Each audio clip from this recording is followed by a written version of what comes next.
বাংলাদেশের সঙ্গে দ্বিপাক্ষিক বাণিজ্য আরও সম্প্রসারণ এবং প্রতিরক্ষা শিল্পে সহযোগিতা জোরদারের আগ্রহ প্রকাশ করেছে তুরস্ক। একই সঙ্গে দুই দেশের দীর্ঘদিনের অংশীদারিত্বকে আরও শক্তিশালী ও বহুমাত্রিক পর্যায়ে উন্নীত করার প্রত্যয় ব্যক্ত করেছে দেশটি। শুক্রবার রাজধানীর একটি হোটেলে বাংলাদেশের পররাষ্ট্রমন্ত্রী ডক্টর খলিলুর রহমানের সঙ্গে বৈঠক করেন তুরস্কের পররাষ্ট্রমন্ত্রী হাকান ফিদান। বৈঠক শেষে যৌথ সংবাদ সম্মেলনে দুই দেশের সম্পর্ক, বাণিজ্য, প্রতিরক্ষা সহযোগিতা, আঞ্চলিক ও আন্তর্জাতিক বিভিন্ন ইস্যুতে নিজেদের অবস্থান তুলে ধরেন তারা। সংবাদ সম্মেলনে তুরস্কের পররাষ্ট্রমন্ত্রী হাকান ফিদান বলেন, বাংলাদেশের সঙ্গে তাদের সম্পর্ক শুধু বন্ধুত্বের নয়, বরং একটি দীর্ঘস্থায়ী ও কৌশলগত অংশীদারত্বের ভিত্তিতে গড়ে উঠেছে। তিনি জানান, বর্তমানে দুই দেশের দ্বিপাক্ষিক বাণিজ্যের পরিমাণ প্রায় $1.3 বিলিয়ন। এই বাণিজ্য আরও বাড়িয়ে $2 বিলিয়ন উন্নীত করার লক্ষ্যে উভয় দেশ কাজ করবে। হাকান ফিদান বলেন, আজকের বৈঠকে বাণিজ্য সম্প্রসারণের পাশাপাশি প্রতিরক্ষা শিল্পে সহযোগিতা বৃদ্ধির বিষয়েও আলোচনা হয়েছে।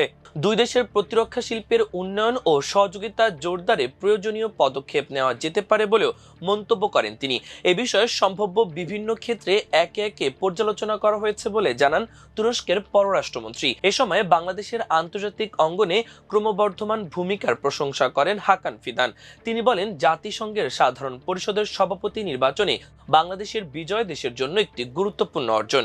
এটি আন্তর্জাতিক সম্প্রদায়ের কাছে বাংলাদেশের মর্যাদা ও গ্রহণযোগ্যতার একটি গুরুত্বপূর্ণ স্বীকৃতি। ডক্টর খলিলুর রহমানের নেতৃত্ব ও অভিজ্ঞতার প্রশংসা করে তিনি বলেন, বিশ্ব শান্তি, স্থিতিশীলতা ও সমৃদ্ধি প্রতিষ্ঠার প্রচেষ্টায় তিনি গুরুত্বপূর্ণ অবদান রাখবেন বলে তুরস্কের পূর্ণ আস্থা রয়েছে। ভবিষ্যতেও বাংলাদেশের পাশে থেকে তাকে সমর্থন অব্যাহত রাখবে তুরস্ক।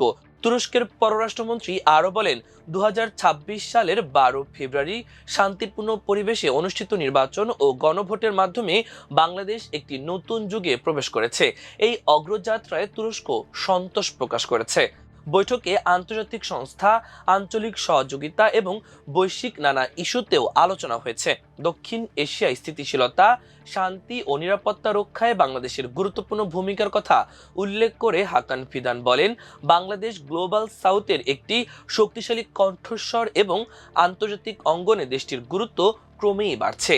এদিকে সাংস্কৃতিক সহযোগিতা বৃদ্ধির অংশ হিসেবে বাংলাদেশের সংস্কৃতি মন্ত্রী নিতাই রায় চৌধুরীর সঙ্গে সাংস্কৃতিক বিনিময় ও ঐতিহ্য সংরক্ষণ বিষয়ে একটি সমঝোতা স্মারক স্বাক্ষরের কথাও জানান তিনি।